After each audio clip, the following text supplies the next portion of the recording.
أعوذ بالله من الشيطان الرجيم. بسم الله الرحمن الرحيم. الحمد لله رب العالمين، والصلاة والسلام على أشرف الخلائق أجمعين، سيدنا وسيد الأولين والآخرين، حبيبنا وحبيب إله العالمين، إمام المرسلين وخاتم النبيين، شفيع المذنبين ورحمة للعالمين، أبي القاسم المصطفى محمد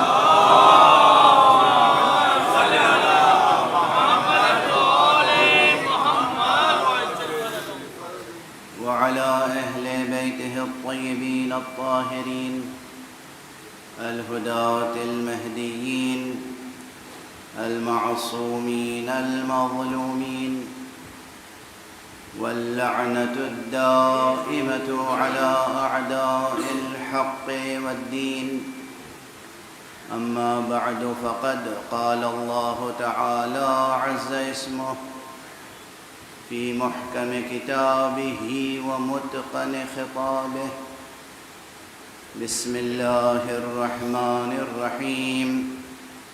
هو الذي أنزل عليك الكتاب منه آيات محكمات هن أم الكتاب وأخر متشابهات، فأما الذين في قلوبهم زيغ فيتبعون ما تشابه منه ابتغاء الفتنة وابتغاء تأويله، وما يعلم تأويله إلا الله والراسخون في العلم يقولون آمنا به كل من عند ربنا وما يذكر إلا أولو الألباب. صدق الله العلي العظيم. اللهم صل على محمد وآل محمد. ایک اور بلندتر صلوات. اللهم صل على محمد وآل محمد. مجلسیں مدرسہ حسینی میں ہو رہی ہیں، بلکہ یوں کہوں کہ مجالس حسینیہ نے آج پھر صفحہ عالم کو مدرسے میں تبدیل کر دیا.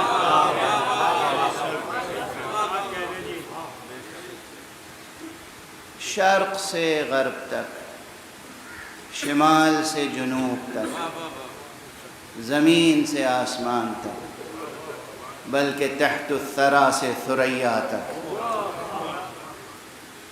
قلب مومن سے لے کر عرش اعلیٰ تک،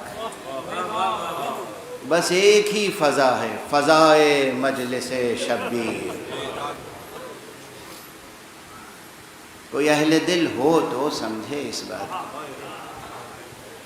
دلوں کے آئینے صاف ہوں، ذہنوں کے آئینے پاک ہوں، سماعتیں بیدار ہوں، آنکھوں کے پردے دھلے ہوئے ہوں، تو نظر آئے گا کہ خدا کی قسم فلک کے دامن سے حسین کے لہو کی خوشبو.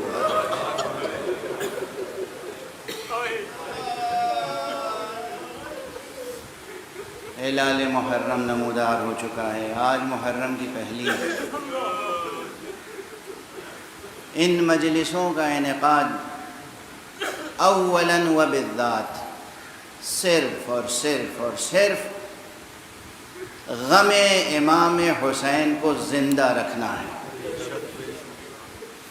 ان مجلسوں کا انعقاد صرف اس مقصد سے ہوتا ہے. لیکن امام حسین امام تھے، تو امام کا غم بھی زندگی کی امامت کرتا ہے۔ یہ امام کا غم ہے جو زندگی کے ہر شعبے کو منور کرتا ہے۔ یہ امام کا غم ہے جو آدمی کو انسان بناتا ہے۔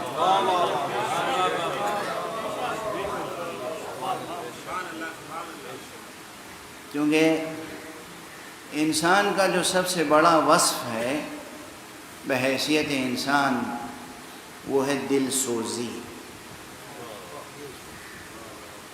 وہ ہے دلوں کی نرمی، دلوں کی رقت۔ تمام مخلوقات خدا کے لیے دلوں میں گنجائش ہونا، ہر ایک کا درد محسوس کرنے کی صلاحیت ہونا۔ انسان صرف اپنے ہم و غم میں مبتلا نہ رہے بلکہ دوسروں کے درد و الم کو محسوس کر سکے اور اپنے ہم و غم کو بھلا کر دوسروں کے کام آ سکے۔ یہ مرتبہ دل سوزی کا غم حسین سکھاتا ہے۔ اور اسی لیے آپ دیکھیں کہ یہ اس غم کے مدرسے، اس غم کے مکتب محدود نہیں ہیں کسی ایک مسلک کی حد تک یا کسی ایک دین کو ماننے والوں کی حد تک۔ آج دنیا میں مسیحی ایسے ہیں بہت جو مجلس شبیر منعقد کرتے ہیں۔ آج دنیا میں غیر مسلم بہت ہیں ایسے جو مجالس حسینیہ منعقد کرتے ہیں، ذکر امام حسین کرتے ہیں۔ کتنے مسیحی مصنفین ہیں، کتنے ہندو مصنفین ہیں، شعراء و ادبا، جنہوں نے نثر میں اور نظم میں نہ جانے کتنی کتابیں لکھی ہیں۔ کس پر؟ حسین ابن علی۔ اور سب یک زبان کہتے ہیں کہ حسین ہمارے ہیں،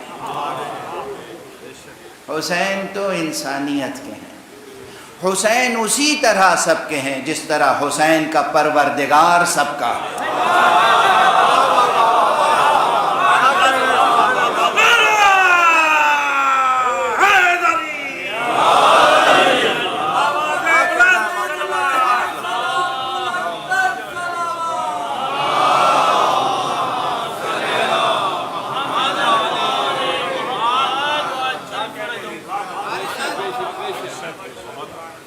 جیسے حسین کا پروردگار سب کا ہے ویسے ہی حسین سب کا ہے، اور حسین کا غم بھی سب کا غم ہے۔ اور اب کسی کو بات دل میں لگ جائے تو لگ جائے، مگر کہنا پڑتا ہے جس دل میں غم حسین کا احساس نہیں ہے وہ کچھ ہو سکتا ہے، کسی انسان کا دل نہیں ہو سکتا۔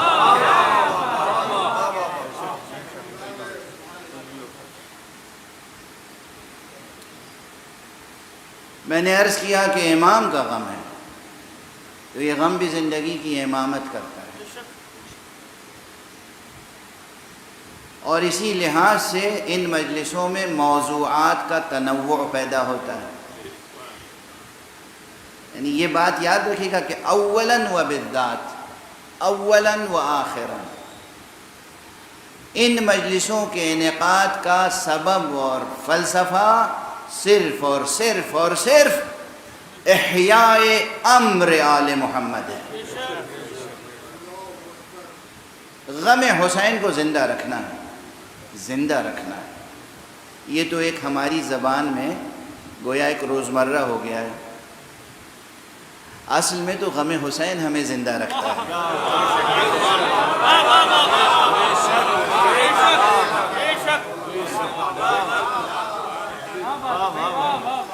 غم حسین کو زندہ رکھنے کی تاکید اگر معصومین نے کی ہے، ائمہ اہل بیت نے کی ہے، بزرگان دین نے کی ہے، اولیاء اللہ نے کی ہے، تو اسی لیے کہ یہ غم ہمیں زندہ رکھتا ہے۔ یہ غم ہمارے دل کو زندہ رکھتا ہے، یہ غم ہمارے ذہن کو زندہ رکھتا ہے، یہ غم ہماری روح کو زندہ رکھتا ہے۔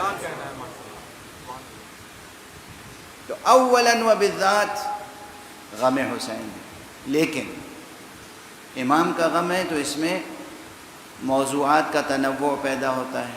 کون امام؟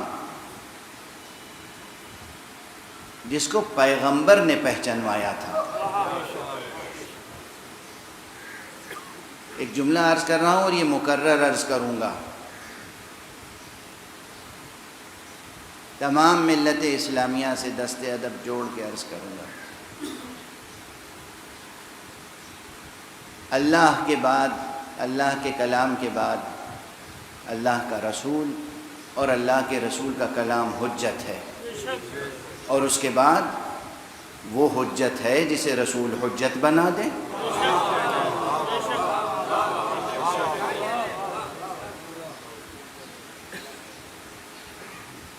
اور جن جن کو حضور نے حجت بنایا ہے ان میں سے ایک حضرت امام ابو عبداللہ الحسین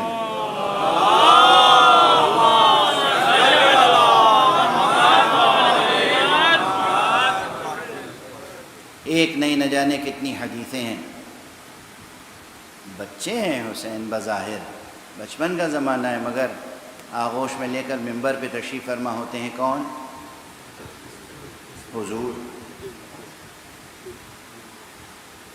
اور فرماتے ہیں ھذا حسین فاعرفوہ، یہ حسین ہے، بس اس کی معرفت پیدا کر لو۔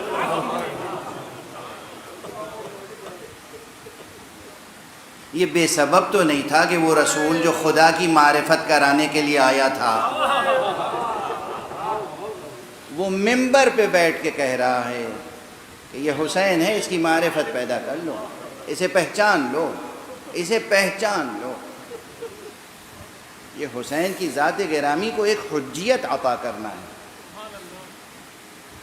یا یہ ارشاد گرامی کہ الحسن والحسین سیدا شباب اہل الجنہ، کیا ہے؟ یہ ایک فقرہ امام حسن اور امام حسین دونوں اماموں کو حجیت عطا کرتا ہے۔ یہ بحث بجائے خود بہت طویل ہو جائے گی، انشاءاللہ پھر کسی اور منبر پہ اسے جاری رکھوں گا، لیکن اس وقت جس نقطے کی طرف آپ کی توجہ مبذول کرانی ہے وہ یہ ہے کہ جب بھی غم حسین کی بات ہوگی، جب بھی ذکر سرکار سید الشہداء علیہ الصلاۃ والسلام ہوگا،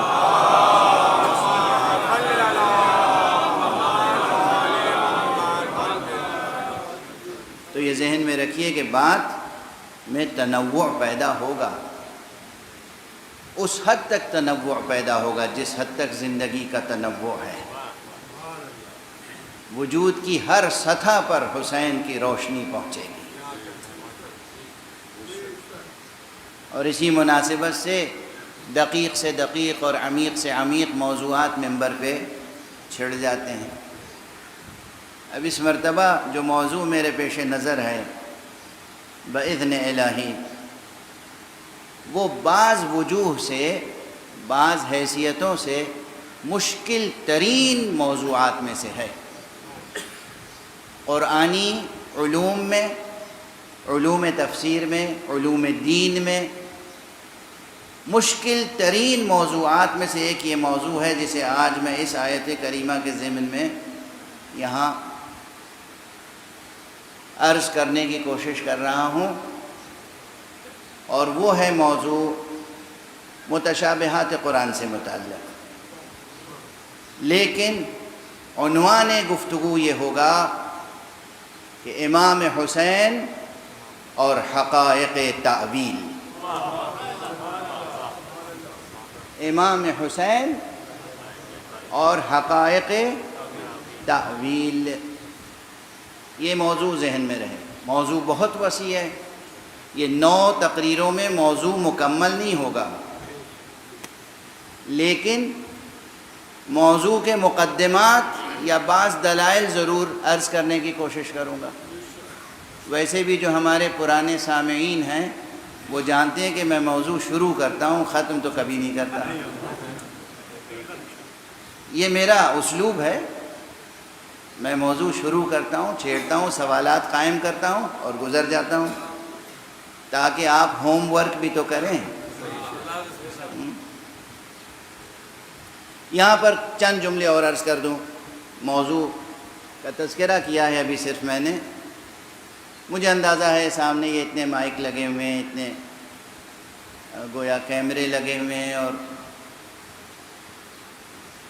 مشرق سے مغرب تک نہ جانے کتنے ملکوں میں لوگ ان گفتگوؤں کو سماعت فرما رہے ہیں، تو دست ادب جوڑ کے چند گزارشات ہیں۔ دیکھیے، ضرور جدید ٹیکنالوجی نے بہت ترقی کی ہے،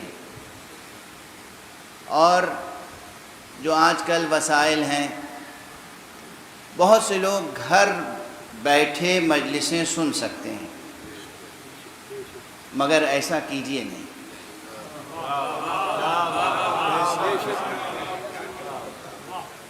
گھروں سے نکلیں، گھروں سے نکلیں۔ مقام مصائب نہیں ہے، مگر میں ایک جملہ کہوں گا، گھروں سے نکلیں، گھروں سے بنام حسین قدم باہر نکالیں، اور پھر اس تجربے کو محسوس کرنے کی کوشش کریں، حسین کیسے مدینے سے نکلے۔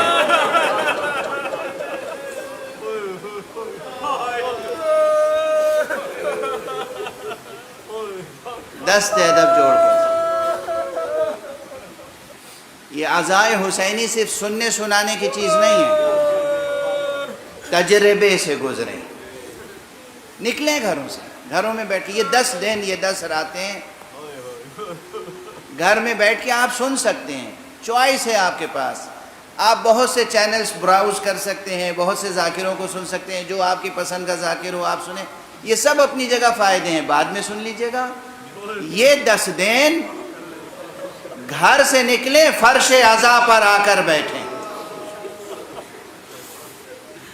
پہلی بات۔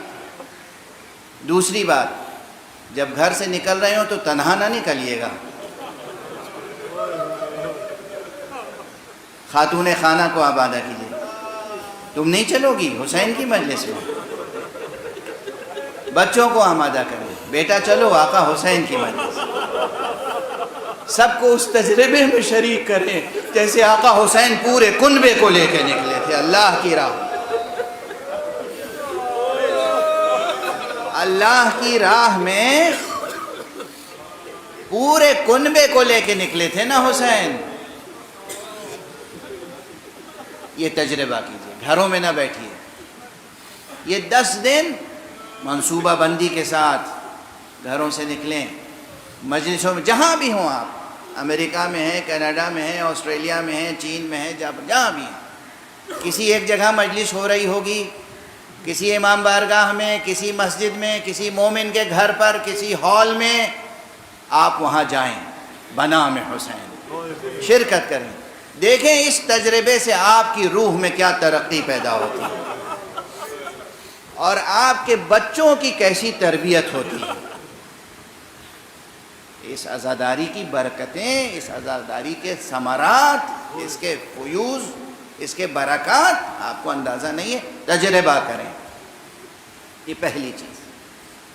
اور دوسری چیز، ہاں جب آپ گھر سے نکلیں گے اور فرش عزا پہ آئیں گے تو یقیناً پھر یہ کہنے کی ضرورت نہیں ہے، لیکن التفات توجہ سے سنیں، رسماً نہ سنیں، رسماً نہ سنیں، سرسری انداز میں نہ سنیں، پورے وجود سے ہمتن گوش ہو کر سنیں ذکر حسین۔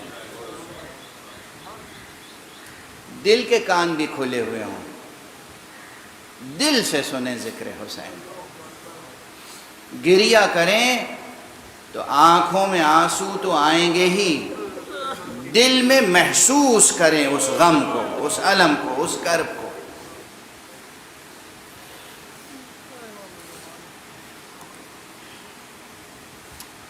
ایک انداز میں جملے زبان پر آ رہے ہیں تو کہتا چلا جاؤں، کیا محسوس کریں؟ آپ میں بہت سے بزرگ یہاں بیٹھے ہیں، آپ نے اپنے بیٹے کو، اپنے پوتے کو، اپنے نواسے کو، اپنی نواسی کو کبھی اٹھا کے سینے سے لگایا ہو؟ کیا ٹھنڈک ملتی ہے دل کو، کیا اطمینان ہوتا ہے، کیا ایک خاص لذت ہوتی ہے جو کسی لفظ میں ادا نہیں ہو سکتی۔ اور اس کے بعد اگر وہ بچہ بچھڑ جائے تو کیا کرب ہوتا ہے۔ بس سوچئے گا کہ رسول اللہ حسین کو کیسے سینے سے لگاتے تھے، اور جب حسین جدا ہوئے ہیں رسول سے تو رسول پہ کیا قیامت گزری۔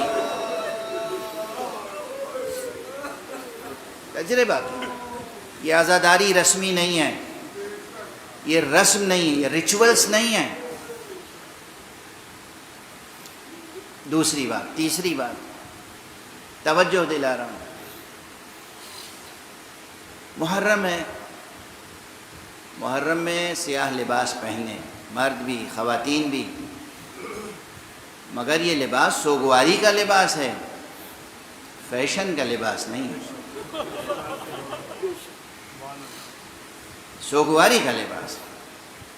سوگواری اس معنی کو مجسم کیجئے، آپ کا چہرہ نظر آئے سوگوار، آپ کا لباس نظر آئے سوگوار، دیکھ کے انسان سمجھے کہ اسے کوئی صدمہ ہے، پوچھے کہ کیا ہوا ہے تو بتاؤ کہ حسین کون تھے۔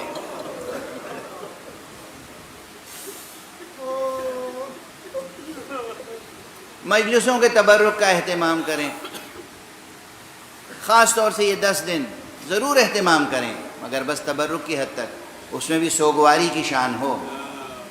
محرم کو فیسٹیول نہ بننے دیجیے، محرم کو فیسٹیول نہ بننے دیجیے۔ تبرک کے نام پر لذیذ ترین غذائیں، یہ 10 دن، یہ 11 دن، اس سے پرہیز کیجیے گا۔ تبرک تقسیم ضرور کیجیے۔ بتاؤں فقہی حکم تبرک کا، عمل ہے معصوم کا، فقہی احادیث کا مجموعہ، وسائل الشیعہ، علامہ شیخ حر عاملی، انہوں نے اپنی کتاب وسائل الشیعہ میں حضرت امام زین العابدین علیہ السلام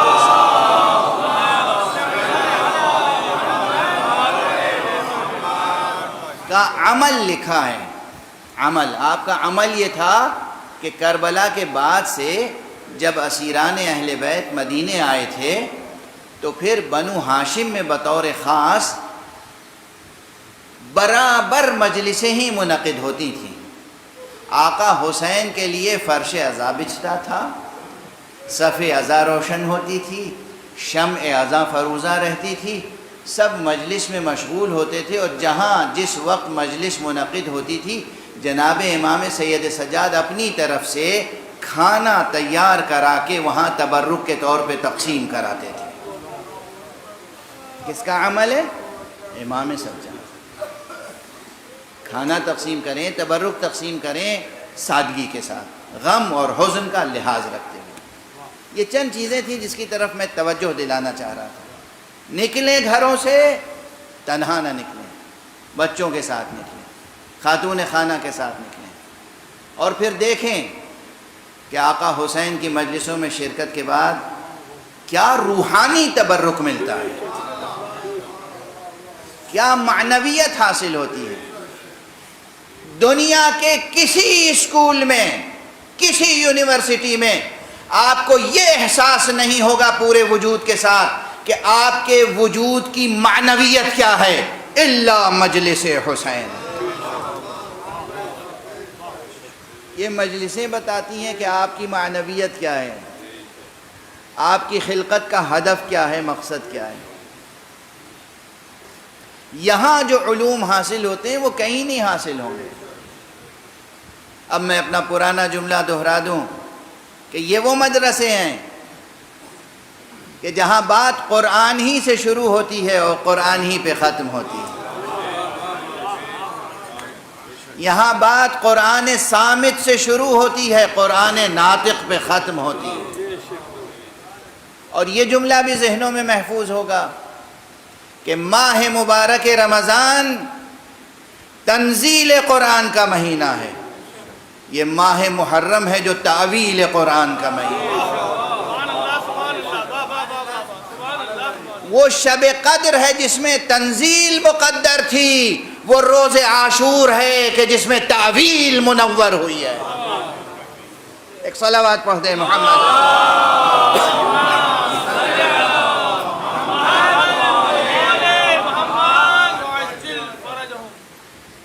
اور بس اسی مناسبت سے اس مرتبہ یہ بات ذہن میں آئی کہ گفتگو اس عنوان سے ہو، امام حسین اور حقائق تعویل۔ میں نے عرض کیا کئی حیثیتوں سے یہ موضوع، یہ عنوان مشکل ترین عناوین میں سے ہے، علمی، فکری، قرآنی، تفسیری اور فقہی بھی۔ اور اس سلسلے میں تقریباً جامع ترین آیت یہ آیت ہے کہ جو سورہ مبارکہ آل عمران کی میں نے آپ حضرات کے سامنے تلاوت کرنے کی سعادت حاصل کی۔ ارشاد الہی ہے نبی اکرم صلی اللہ علیہ وآلہ وسلم،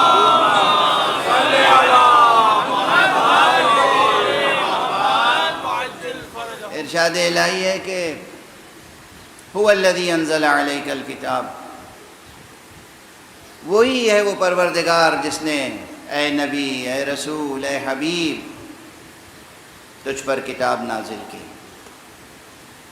منہ آیات محکمات، اسی کتاب میں وہ آیتیں بھی ہیں جو محکم آیتیں، وَأُخَرُ مُتَشَابِہَاتٌ، اور کچھ اور آیتیں ہیں کہ جو متشابہات ہیں۔ آج یہیں پہ ٹھہر جاؤں کیونکہ جو بزرگ حضرات ہیں ان کے لیے تو محکم اور متشابہ کا لفظ شاید واضح ہو، روشن ہو۔ جو ہمارے نوجوان ہیں، جو بچے ہیں، ان کے لیے محکم اور متشابہ یہ لفظ بھی مشکل ہوگا، اور قرآنی الفاظ ہیں۔ اور ایک پورا علم ہے علوم قرآن میں سے جس کو کہتے ہیں علم المحکم والمتشابہ، یا علم متشابہات القرآن۔ محکم اس کا روٹ ورڈ ہے ہے کاف میم، اسی سے حکم ہے، اسی سے حاکم ہے، اسی سے محکوم ہے، اسی سے حکمت ہے، اس سے بہت سے عربی زبان میں ایک روٹ ورڈ سے پورا ایک تناور درخت لفظوں کا وجود میں آ جاتا ہے۔ اسی سے محکمات، یہاں محکمات سے مراد وہ آیتیں ہیں قرآن مجید کی جن کے معنی روشن ہیں، جن کے معنی عام ہیں اور روشن ہیں اور ہر ایک سمجھ سکتا ہے، فوراً سمجھ نہیں جاتا، سمجھ سکتا ہے۔ سمجھ سکتا ہے کہ معنی ہے کہ جب کوشش کرے گا تو سمجھ لے گا، یہ نہیں کہ بس لفظ پہ نگاہ پڑی، نظر پڑی اور سمجھ میں آ گیا، ایسا نہیں کسی سے سنی آیت اور بس سمجھ میں آ گئی، نہیں، سمجھ سکتا ہے، ہر شخص سمجھ سکتا ہے۔ یہ سکت جو ہے نا، سکتا ہے، اس میں بڑی استعداد چاہیے، اس میں بھی صلاحیتیں چاہیے، استعداد چاہیے، آمادگی چاہیے، توجہ چاہیے، عشق چاہیے۔ عشق تو ہر جگہ درکار ہے۔ خدا کی محبت نہیں ہوگی، رسول خدا سے عشق نہیں ہوگا، آل رسول کی قدر شناسی نہیں ہوگی، قرآن کبھی سمجھ میں نہیں آ سکتا، اس لیے کہ قرآن آپ کو منہ ہی نہیں لگائے گا۔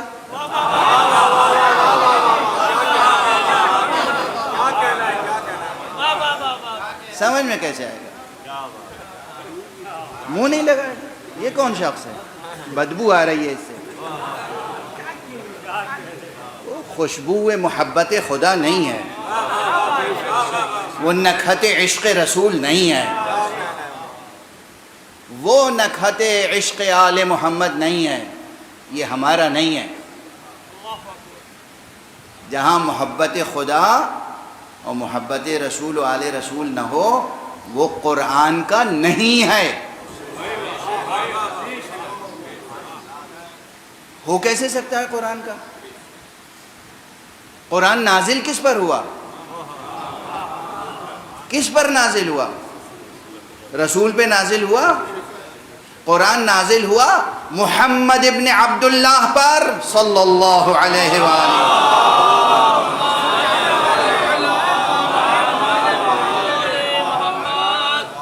اور قرآن کہاں نازل ہوا؟ کس پر نازل ہوا؟ یہ آپ نے بتا دیا۔ کہاں نازل ہوا؟ قرآن کے نازل ہونے کا سلسلہ کعبے سے نہیں شروع ہوا، خانہ ابو طالب سے شروع ہوا ہے۔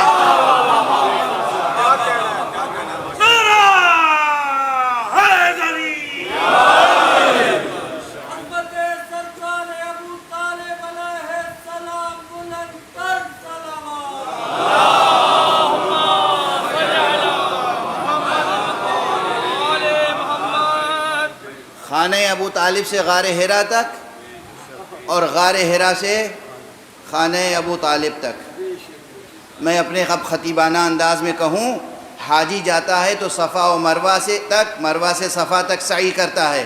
جبرائیل جب قرآن لے کے آتے تھے تو خانہ ابو طالب سے غار حرا تک، غار حرا سے خانہ ابو طالب تک۔ ایک صلوات پڑھ دیجئے محمد۔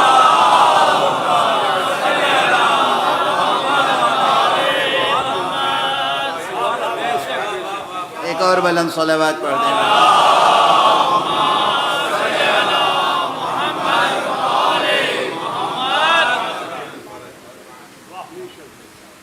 نہ جانے کئی ہزار آیتیں خانہ ابو طالب میں اتری ہیں،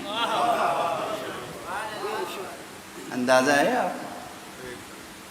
مکی آیتیں زیادہ تر، مکی سورے کہاں نازل ہوئے؟ خانہ ابو طالب۔ رسول کی منزل کہاں تھی؟ اصل رسول کی ولادت کہاں ہوئی؟ حضور علیہ السلام کی ولادت کہاں ہوئی؟ یہ طے ہے کہ کعبے میں نہیں ہوئی۔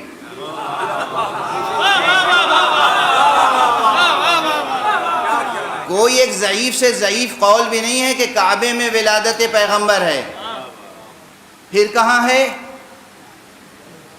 مجھے یاد آ گیا بے اختیار، اسی منبر سے شاید 15-16 برس پہلے کہہ چکا ہوں، اور وہ یہ ہے کہ حضور کی ولادت کعبے میں نہیں ہوئی۔ راز کیا ہے؟ سبب کیا ہے؟ اس فقیر کی سمجھ میں جو بات آتی ہے وہ یہ کہ حضور کی حیثیت کیا ہے؟ اس کائنات کے سب سے بڑے معلم توحید ہیں مصطفیٰ۔ یہ حضور کی شایان شان نہیں تھا کہ وہ ایسی جگہ پیدا ہوں جہاں پہلے سے 360 بت رکھے ہوئے ہوں۔ چشم مشیت نے مکے پہ نظر ڈالی، کہیں وہ گھر مل جائے جہاں کوئی بت نہ نظر آئے۔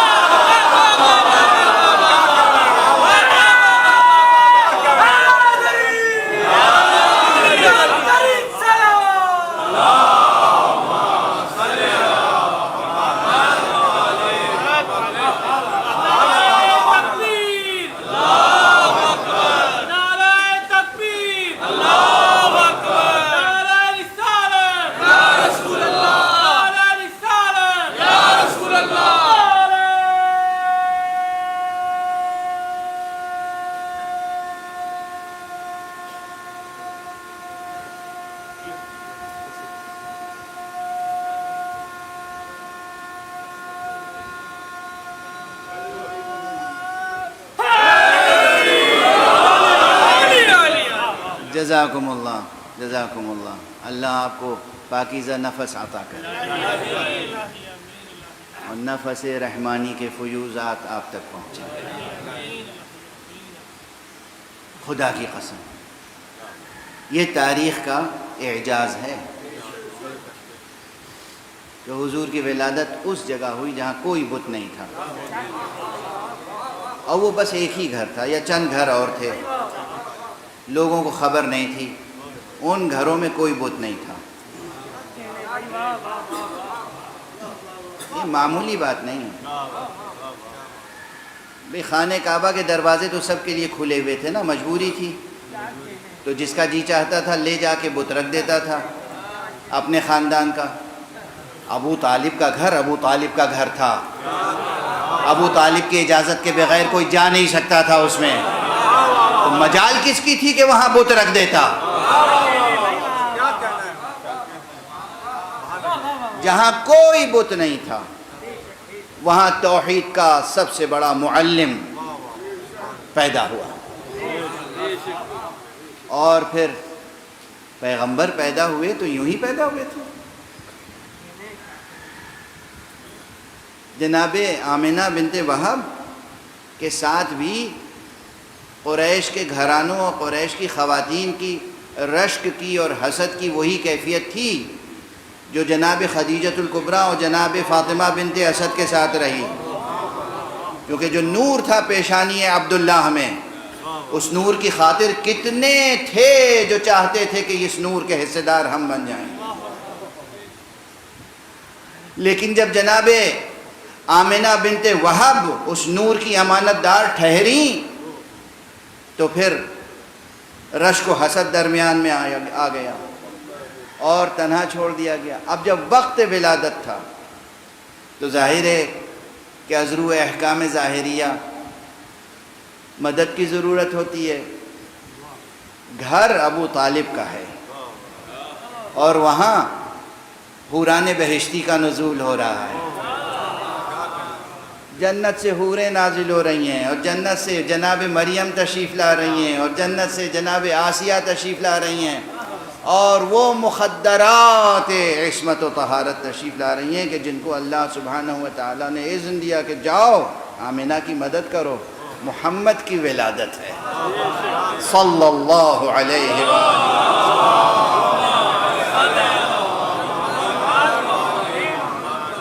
اس گھر کی کیا شان ہوگی؟ اب میں ظاہر ہے چھوٹی چھوٹی باتیں، چھوٹی چھوٹی مثالیں بھی دینی پڑتی ہیں نا بچوں کے لیے۔ کسی صاحب کے گھر پہ کسی کنٹری کے پریسیڈنٹ صاحب آ جائیں، یوں ہی آ جائیں، تب بھی وہ کتنا ناز کرے گا، میرے گھر آئے تھے، حالانکہ کوئی حیثیت نہیں آپ کی، لیکن آپ کے گھر آئے تھے، آپ ناز کریں گے۔ ایک اتنی سی مثال کافی ہے۔ کوئی بھی اہم شخصیت آ جائے، کراچی میں کسی مومن کے گھر پر کبھی حضرت آیت اللہ العظمیٰ سیستانی تشریف لے آئیں تو کتنا ناز کرے گا۔ رہبر عالی قدر آیت اللہ العظمیٰ خامنئی کہیں تشریف لے آئیں، کتنا ناز کرے گا وہ، کسی کے گھر آ جائیں۔ اب مکے میں حضرت ابو طالب کا گھر ہے اور وہاں جبرائیل آ رہے ہیں،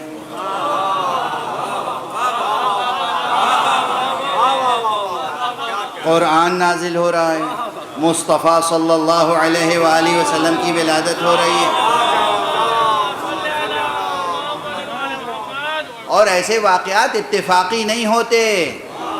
اور یہ تو میں نے مثال عرض کر دی کہ کسی کے گھر آ جائیں، سیستانی صاحب آئیں گے تو کسی کے گھر آ جائیں گے، جس کے گھر آئیں گے اس کے گھر آئیں گے،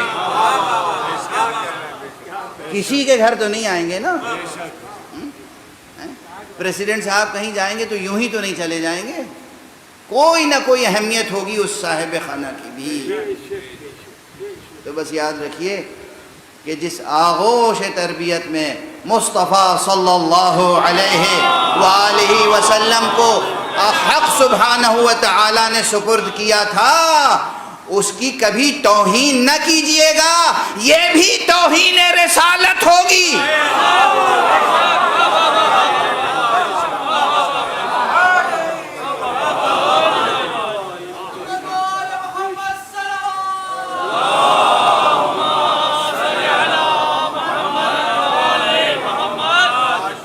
اپنے اپنے دلوں کو روشن کیجئے اور غلط تاریخیں پڑھ کر اپنے دلوں میں کفار قریش کے کینوں کو نہ پالیے۔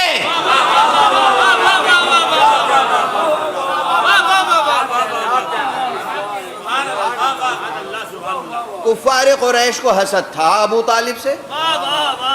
کفار قریش ابو طالب کے دشمن تھے. کیوں؟ اس لیے کہ یہ خاتم النبیین کا حمایتی بنا ہوا ہے.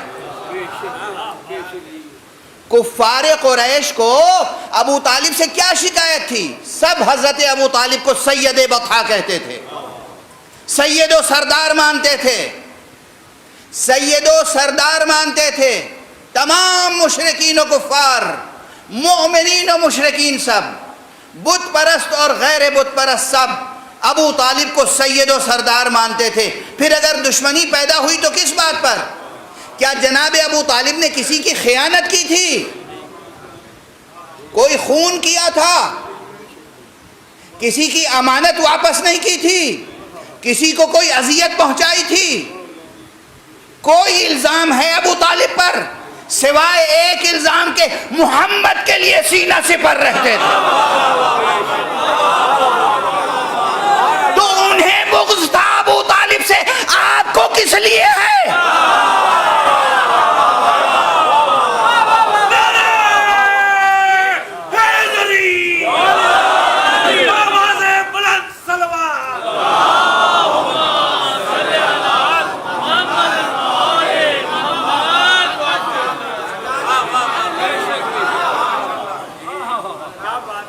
خبردار کوئی ایسی بات نہ کیجیے گا جس سے رسول کو کہیں اذیت پہنچے، اور کوئی ایسی بات نہ ہو جس سے توہین رسالت لازم آئے. رسول اللہ محمد رسول اللہ صلی اللہ علیہ وآلہ.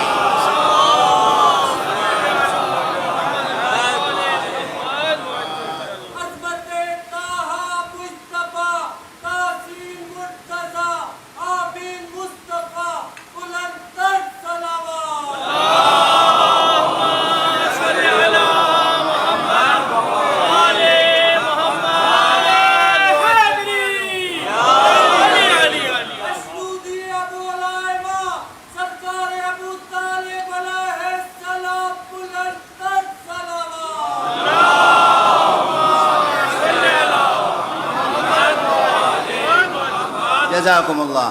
وقت گزر گیا.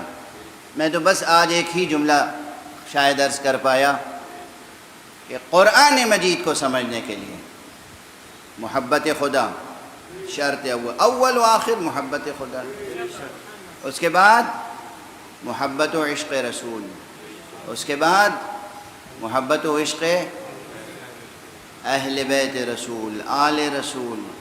یہ جہاں نہیں ہے وہ انسان قرآن کا ہو ہی نہیں سکتا. اس سے قرآن کا کیا رشتہ ہے؟ یعنی ابتداءً و انتہاءً، آغاز یا انجام، حدوثاً و بقاءً. قرآن مجید نازل ہوا کس پر؟ قلب پیغمبر پر. جاتے جاتے پیغمبر نے قرآن مجید سپرد کس کے کیا؟ وصیت پیغمبر یاد کریں نا. انی تارکن فیکم الثقلین کتاب اللہ و عطرتی اہل بیتی. میں جا رہا ہوں تمہارے درمیان دو چیزیں چھوڑ کر، قرآن اور عطرت، اور یہ دونوں ایک دوسرے سے جدا نہیں ہوں گے. قرآن نہ مصطفیٰ سے جدا ہو سکتا ہے نہ آل مصطفیٰ سے. تو جو مصطفیٰ اور آل مصطفیٰ کا وفادار نہ ہو، کچھ ہو سکتا ہے، اہل قرآن نہیں ہو سکتا.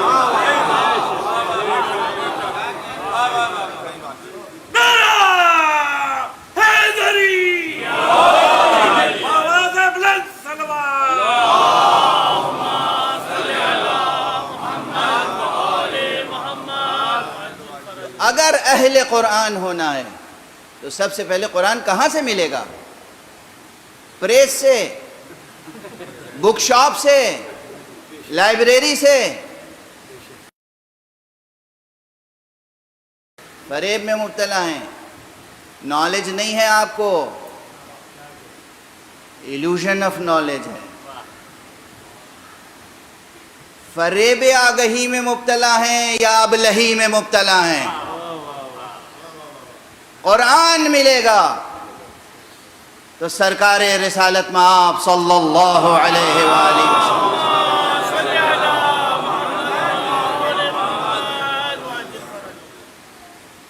اس لیے ایسی کوئی تفسیر معتبر نہیں ہو سکتی جو اس التزام کے ساتھ لکھی جائے کہ اس میں سب کچھ تو ہو مگر کہیں رسول اور آل رسول کا ریفرنس نہ آئے. وہ تفسیر قرآن نہیں ہے، تفسیر بے رائے ہے.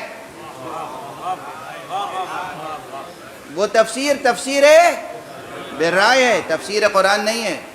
تفسیر قرآن وہی ہوگی جس میں رسول کا بار بار تذکرہ ہو. اور اب پھر ایک جملہ عرض کر دوں، یہ جملہ ضرور ماضی میں بھی عرض کر چکا ہوں متعدد بار اور مستقبل میں بھی عرض کرتا رہوں گا ہمیشہ، کہ قرآن مجید اللہ سبحانہ و تعالی نے ایسی صنعت میں نازل کیا ہے. یہ صنعت یہ ادبی اصطلاح کے طور پر بھی استعمال کر رہا ہوں، بلکہ زیادہ غالب جنبہ وہی ہے. علوم بلاغت میں، فنون بلاغت میں ایک علم ہے، علم بدیع، جس میں صنائع اور بدائع سے بحث ہوتی ہے. یعنی آپ اپنے کلام کو کس طریقے سے سجا کر پیش کریں کہ زیادہ سے زیادہ مؤثر ہو جائے. یہ جملہ یاد رکھیے گا. کلام سجاتا کیوں ہے انسان؟ تاکہ سامع اسے پوری جاذبیت سے قبول کرے. اپنی تقریر کو، تحریر کو، شاعری کو، نثر کو انسان کیوں سجاتا ہے؟ تاکہ پڑھنے والا، سننے والا جذب ہو جائے اس میں. تو اللہ سبحانہ و تعالی نے قرآن کو نازل کیا ہے ایسی صنعت میں کہ متن قرآن سیرت مصطفیٰ سے جدا ہو نہیں سکتا.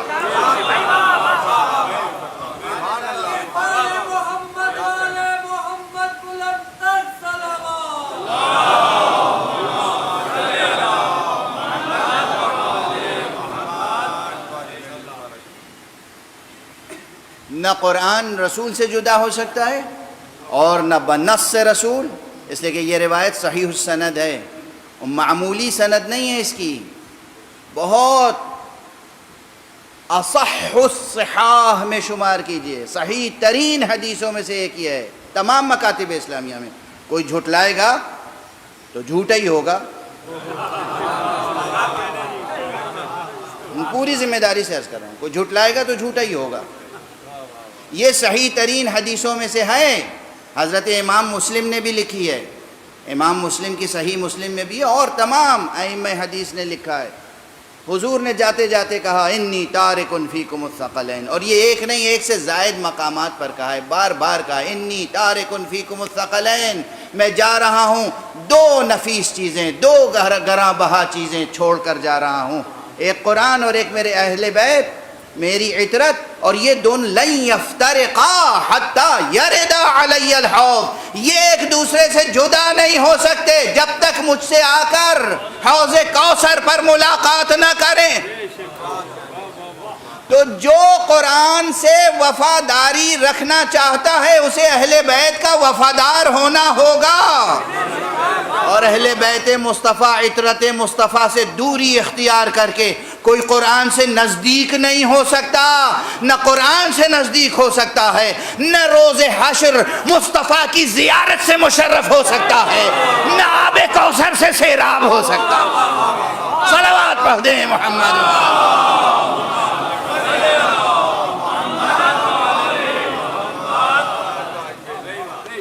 ہاں، خدا کی محبت ہو، رسول خدا کی محبت ہو، اہل بیت رسول کی محبت ہو، اور پھر قرآن کو انسان پڑھے، تلاوت کرے تو قرآن اس سے گفتگو کرتا ہے.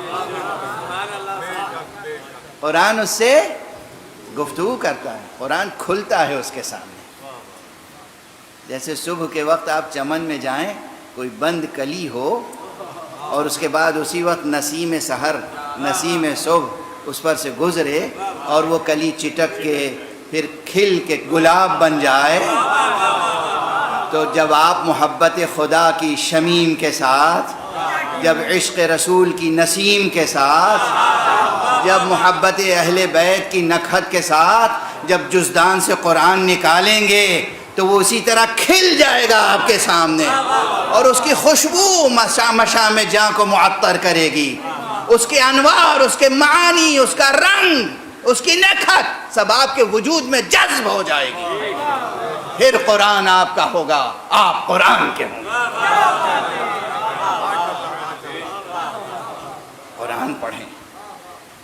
اور پھر محکمات بھی روشن ہوں گے اور متشابہات بھی.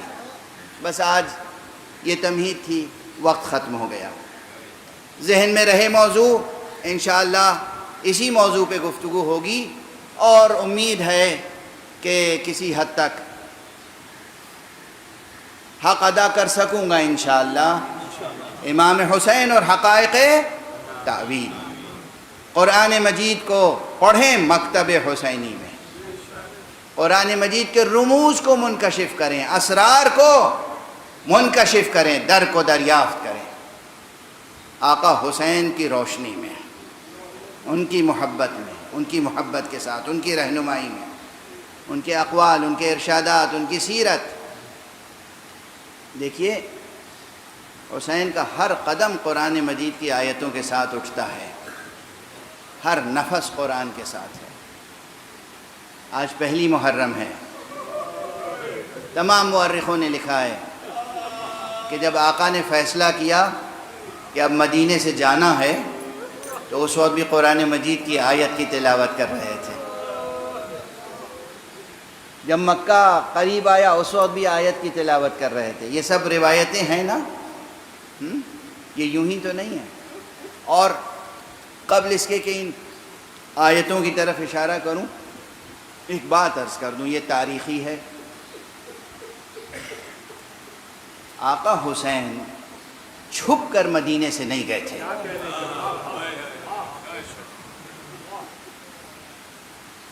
کسی ایسے راستے سے نہیں گئے تھے جو شاہراہ عام سے ہٹ کر ہو.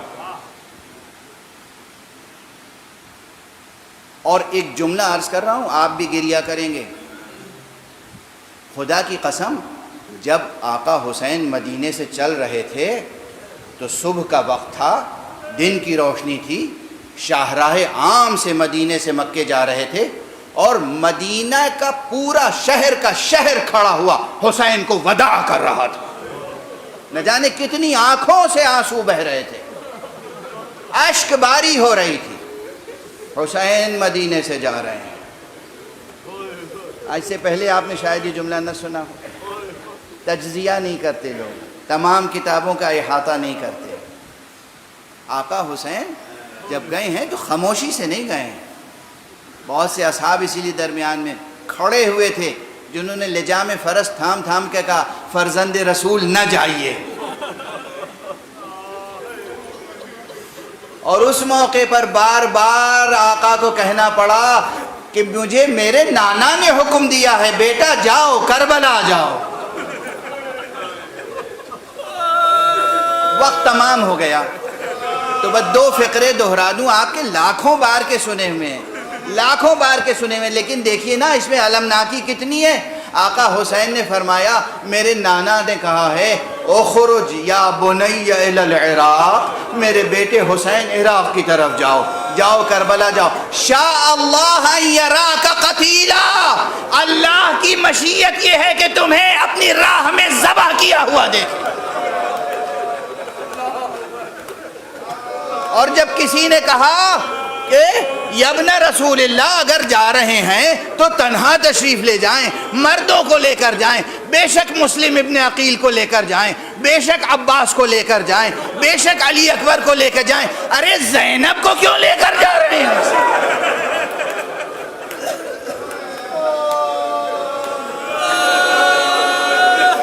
یہ نبی زادیوں کو ساتھ میں کیوں لے جا رہے ہیں؟ ایک ہی جملہ تھا، شاء اللہ ان یراہن الصبایا. ارے اللہ کی مشیت یہ ہے کہ یہ اسیر ہوں، یہ اسیر ہوں گی تو دین آزاد ہوگا، یہ سربرہنہ ہوں گی تو دین کا پرچم بلند ہوگا. انا للہ و انا الیہ راجعون، رضا بقضائہ و تسلیما لامرہ. پروردگار ہمیں علوم قرآن اور معارف اہل بیت سے آشنا فرما. پروردگار ہمارے سینوں میں چراغ توحید روشن رہے. پروردگار معبود ہمارے قدم ہمیشہ صراط مستقیم ولایت پر گامزن رہے. اور ہمارے ہاتھوں میں ہمیشہ دامان ختم نبوت رہے۔ پروردگار اپنے ولی آخر کو اذن ظہور عطا فرما اور ان کے ہاتھوں سے اپنی رحمت و رافت و عدالت کا پرچم لہرائے۔